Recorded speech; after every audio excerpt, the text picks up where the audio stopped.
Hello everybody and welcome.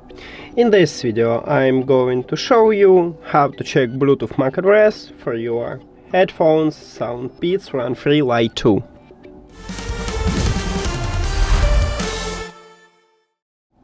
You have to start by open Peats Audio application, and of course your headphones should be connected with the app.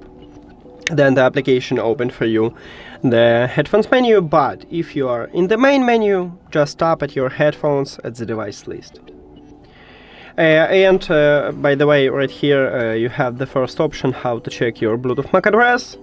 The second option is to click at the three lines at the right top, then go to device information, and right here we have Bluetooth address, so this one is your second option.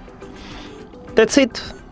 Thank you for watching this video. If you found it helpful, please consider subscribing to the channel and leave the like on the video. See you later!